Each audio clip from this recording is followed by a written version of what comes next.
ايه فزعه وشيوخ القبائل معين ما يبعد، ما يبعد يوم. اللي هو والله انا ما اعرف. ايه من ايه من كبارهم، من شيوخهم لا وجهائهم، لا من عامة الناس. لا. ايه ويجون على رحمة والدي قال بدك تروح معانا على فلان. على قالوا رحمة فلان. على رحمة هواس الجميل اي والله. ابو قال اسعد. معي ايه الدنيا كلها راحت. ايه ومعي ما اعرف بعضهم داخلين علي. قال لي الشرف امر على عبود الجدعان الله. لازم اخذ اخذ اذن اي انت يا ابو اسعد. اي عف والله والدي قالوا ابدا نمر على بيت عبود وبصد ويلقى راغب المشير شيخ اي والله صدفه عند عبود. بلى. يلا حي اخو عبره، يلا حي هواش والله. قالوا والله يا عبود انا اللي جاني الجماعه. قال والله يا ابو اسعد ما ايه خليك تروح عليه. هاي شعب هذا شعب ثور بلى. ما يقبل.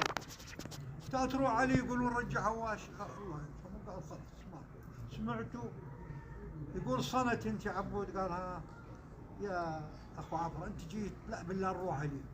يركبون يروحون على جريته. يوم وصلوا الجري وجاهم متزبد. مع العرب بعيد، هو عنده حلال واخذ 4 نسوان. ايه شغلته على مستوى. نعم. جو على المختار الجريه قعدوا عنده. قال عثوا عبد الله العيد سواق عنده والدي. تسمع بيه. هو نفسه اللي ترافقوا هو وابو اسعد اي والله. يوم قصت جديلتها البجاريه. اي والله. 60 سنه هو عند والدي. المهم قالوا يا عبد الله روح على فلان. جو علي ولا بعيد متزبد عن العرب. يقول عبد الله يقول اقبلت عليه. شوف وين سيارة هواش؟ قال لا والله. وين هواش؟ قال عند المختار فلان هو وعبود الجدعان والشيخ العقيدات ومن بشير. يقول والله ويحترف على ولده. قال ولدي بسرعة الغد ازمع اركب يلا امشي.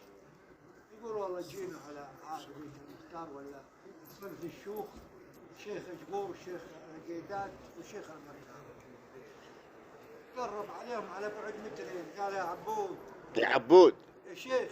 ايه انت يا